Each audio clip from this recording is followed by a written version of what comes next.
Hello dear friends, আবার আজ পরপর দুটো রেসিপি নিয়ে তোমাদের সামনে উপস্থিত হয়েছি। তো প্রথম রেসিপির জন্য কি কি ইনগ্রিডিয়েন্টস লাগছে বাটার জন্য সেটা প্রথমে বলি। পেঁয়াজ, কাঁচা লঙ্কা, আদা, রসুন, টমেটো, গোটা জিরে, গোটা ধনে, গোটা গরম মশলা, একটা শুকনো লঙ্কা জল দিয়ে ভালো করে পেস্ট করতে হবে। আর এই একদিকে এঁচোড় আর আলুটাকে ভালো করে সেদ্ধ করে নিতে হবে, কারণ আজকের প্রধান ইনগ্রিডিয়েন্টস হচ্ছে এঁচোড়। এঁচোড় দিয়েই তোমাদের দুটো রেসিপি করে দেখাবো। প্রথমটা হচ্ছে এঁচোড় চিংড়ি, সেটা অনেকেই জানো। তো প্রথমে এঁচোড় চিংড়ি যেহেতু করব, চিংড়ি মাছ তো অবশ্যই লাগবে, তাই সর্ষের তেলটা গরম হলে আমি নুন হলুদ মাখানো চিংড়ি মাছটাকে ভালো করে ভেজে নেব। তারপর ওই তেলের মধ্যেই এঁচোড় আর আলুটাকে ভালো করে একটু ভেজে নেব। এখানে যেহেতু চিংড়ি মাছ ভেজেছিলাম তাই জন্য কড়াতে একটু লেগে আছে, তো প্লিজ ওটার দিকে কেউ মাইন্ড করো না।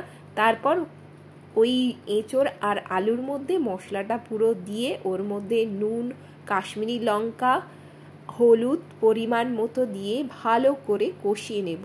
কষিয়ে নেওয়া হয়ে গেলে যে চিংড়ি মাছগুলো ভেজে রেখেছিলাম সেইগুলো দিয়ে চিংড়ি মাছটার সাথে এঁচোড়টা ভালো করে কষিয়ে নেব 5 থেকে 7 মিনিট। তাহলেই তৈরি হয়ে যাবে আমার এঁচোড় চিংড়ি। এই এঁচোড় চিংড়ি ভাত, রুটি, পরোটা যার সাথেই খাও না কেন দারুণ লাগবে। আর তার উপর দিয়ে যদি ঘি ছড়ানো হয় দরাজ হাতে তাহলে আরোই অতি উত্তম। তো তাই জন্য আমি দরাজ হাতে এই এঁচোড় চিংড়িতে ঘি দিয়ে দিয়েছি। চলো এবার আসা যাক নেক্সট রেসিপিতে।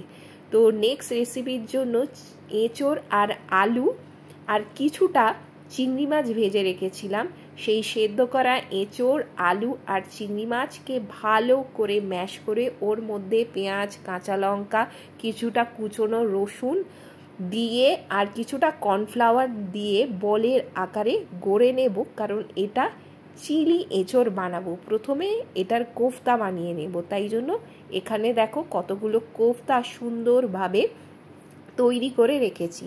তারপর কড়াতে সাদা তেল দিয়ে ওর মধ্যে এক একটা করে কোফতাগুলো ভেজে নেব। তা বলে একসাথে ভাজবো না, তাহলে হয়তো ছেড়ে যেতে পারে বা ভেঙে যেতে পারে। ওই জন্য 4 থেকে 5টা কোফতা ভালো করে কড়া করে ভেজে নিতে হবে। ওগুলো ভাজা হয়ে গেলে আবার কিছু কোফতা তৈরি করাগুলোকে ভেজে নিলেই তৈরি হয়ে যাবে আমার কোফতা বল।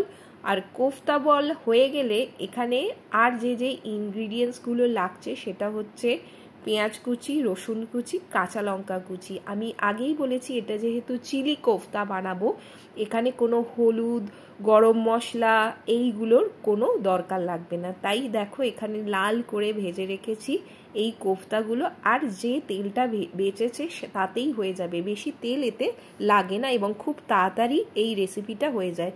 এই দেখো আমি পেঁয়াজ কুচি, রসুন কুচি, লঙ্কা কুচি একসাথে দিয়ে ভালো করে ভেজে নিচ্ছি। ভেজে নেওয়া হয়ে গেলে এর মধ্যে পরিমাণ মতো নুন, টমেটো কেচাপ, সয়া সস আর কিছুটা পরিমাণ গোলমরিচ আর কিছুটা কাশ্মীরি লঙ্কা গুঁড়ো দেবো, কারণ কালারটা যাতে ভালো আসে। তো যখন এইগুলো ভাজা হয়ে যাবে দেখো এখানে প্রত্যেকটা জিনিস দিয়ে ভালো করে কষিয়ে নিচ্ছি। কষিয়ে নেওয়া হয়ে গেলে ওই কোফতার বলগুলো এর সাথে ভালো করে মিশিয়ে নেব 3 থেকে 4 মিনিট, তাহলেই তৈরি হয়ে যাবে আমার চিলি এঁচোড়। তো আশা করি এটা একটু অন্যরকম রেসিপি, তোমাদের প্রত্যেকেরই ভালো লাগবে। যদি রান্নাটা করো প্লিজ একটু কমেন্ট করে জানিও যে কেমন হয়েছে।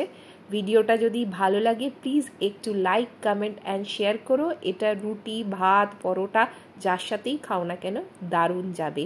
যদি ভিডিওটা ভালো লাগে প্লিজ একটু শেয়ার করে দিও। আজকে এতটাই, আবার অন্য কোনো রেসিপি নিয়ে দেখা হচ্ছে। টাটা।